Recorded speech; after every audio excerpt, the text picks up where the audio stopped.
Hey guys, my name is Danish and welcome back to my channel. Today we are going to tackle a simple topic that most people tackle on a regular basis, that is, you have an old laptop kicking around or your current laptop is starting to get slow, and here I'm going to talk about a few ways that you can speed up your laptop for free, so you don't have to pay anybody or buy any application that is paid. So without further ado, let's get into the video.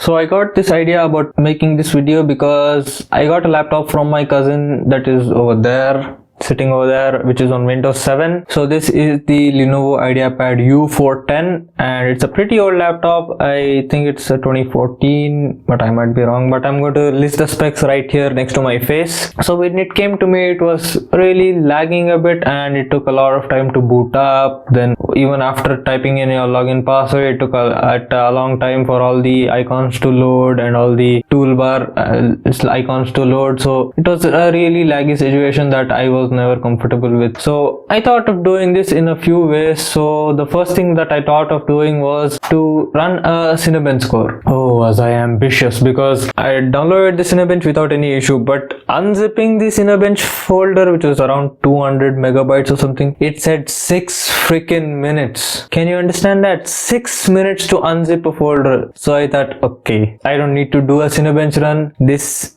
just made me sad. So I got my work cut out for me. So I have a list of tips and tricks that I used, and I'm going to list it all in a fashion that will help all types of users, from beginner, intermediate to an advanced level, who can do a lot of tinkering work and fine tune the experience a bit. So I'm going to list all the things that I did to get this laptop up to speed. So the first thing I did was activate the Windows 7 key. I was surprised that it wasn't activated, so I got an activation key for Windows 7 and I activated that laptop. So now it got all the latest updates for Windows 7, which was probably the last update, because currently there is no more support for that, and it even showed me a warning that Windows 7 is no more supported. But the problem with switching to Windows 10 is this laptop is not supported by Lenovo for Windows 10, and they stated very clearly on their laptop, and without Lenovo drivers switching to Windows 7 is really difficult. And I'm going through a lot of forums and seeing if it is possible, but currently I'm running into a lot of dead ends. So until I get that sorted out, this is going to stay in Windows 7, and it's an acceptable laptop now in Windows 7. It doesn't have that many hiccups anymore. It does hiccup because of the old hardware, but it's something you can survive with for a few more days if it is the only laptop that you have. So step 1 will be decluttering your laptop. So what do I mean by decluttering? So this is removing all the unwanted applications on your laptop. So this thing had 3 antivirus software, so I don't remember the names of all the 3. I'll have them listed here. So the thing with antivirus software is it's a bit heavy,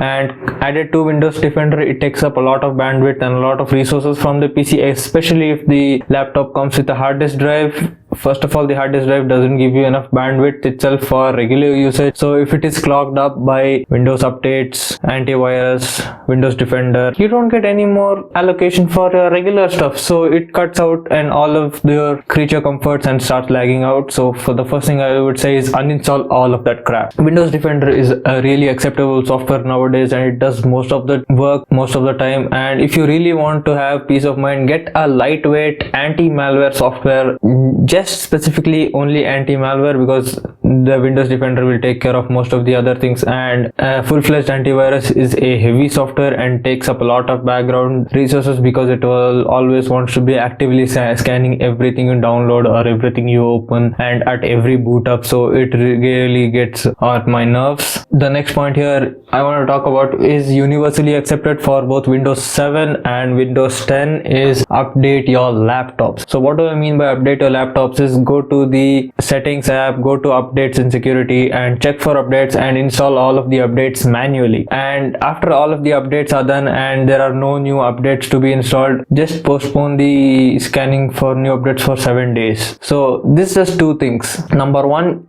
you have a laptop that is up to date, and make it a habit of updating your laptop every week. And number 2, because you update it every week and pause it, it doesn't keep scanning for updates in the background, and it doesn't download updates in the background, and it doesn't install updates in the background, and it doesn't give you those annoying boot up updates or shutdown updates that are really annoying and ill-timed. So that ends the beginner sector of this video, and anybody can do this stuff. And now I'm going to get a bit more complex and get into the intermediate sector of this video, and this will require a bit more knowledge and a bit more know-how about what you're doing, but you can learn this stuff eventually, and slowly as you start exploring and do harmless stuff, you will learn. So the point here I'm going to talk about is limiting the applications that are running at startup. So on Windows 10 you just have to go to the task manager and go to the startup tab, and on Windows 7 you have to open the run command, that is Windows R, and type msconfig. I'm going to have that typed up here, and go to the boot up tab. So it will just give you a list of applications that are going to boot up as soon as you switch on your laptop, and here will be a lot of the unnecessary apps that you really don't need at startup, and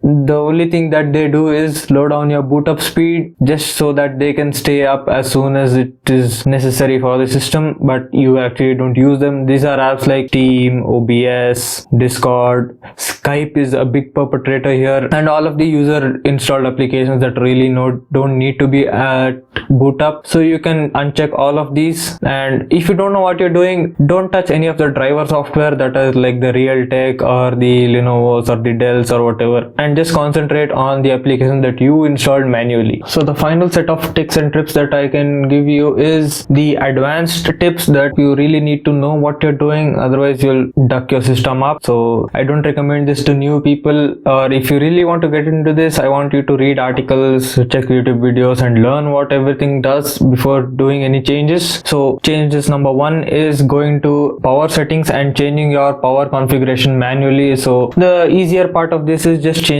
when the system sleeps. So how many minutes should it wait before sleeping on power versus on battery, and how many minutes should it sleep dimming the display, or how much time should you give for the hard disk to sleep on power, and all of that. But if you go to advanced settings and you go into power management and the minimum performance and the maximum performance of the processor, or the PCI Express standards, or the USB settings, or the multimedia settings, or if you want it to be on maximum battery saving or maximum performance, and you all can do all of this with the power plan and set up your laptop. And I do this on 2 settings. I have the balance settings that is more or less on battery saving, and I have the custom settings that everything is maxed to 100% and everything is prefer performance and quality, and this will be the power setting that I use most of the time, and this just unlocks a bit more of the power management for the system, and it doesn't hold it back. And the next point here I'm going to talk about is about managing your cooling. So on a laptop it doesn't make that much of a difference because you cannot control the fans manually, but if you're on a PC, changing the fan curves makes a lot of a difference, and you can change the fan curves in multiple ways. You can change it in BIOS, or you can change it in MSI Afterburner. So what do you mean by changing fan curves? So there will be a default fan curve for the fan, so it's an RPM versus temperature scale where waits all the way until it reaches around 80 degrees and then ramps up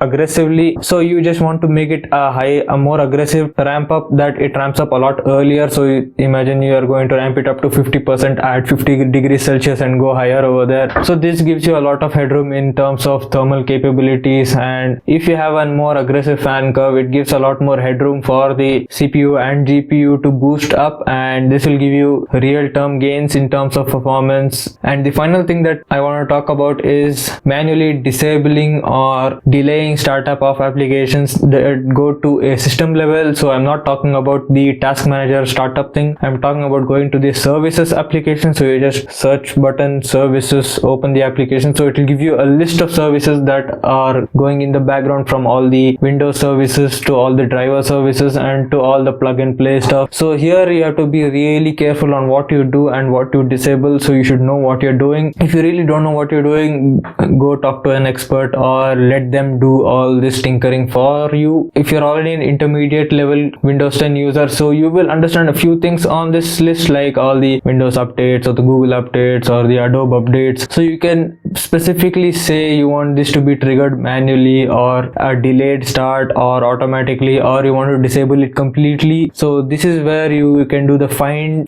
tune tinkering, which will give you a fine tune of a performance boost that will be negligible, but it cuts down on the overhead, and any cut down on the overhead is good for your performance. So this is the list of all the tips and trips that you can use to speed up your Windows 10 or Windows 7 experience. I don't know if I missed any point over here, and if I did, put it down in the comments. And if you like this video, give this video a like, get subscribed to the channel, follow me on Twitter and Instagram, and let's have a conversation there. That's it for this video, I guess. So stay home, stay safe. I'll see you guys in the next one.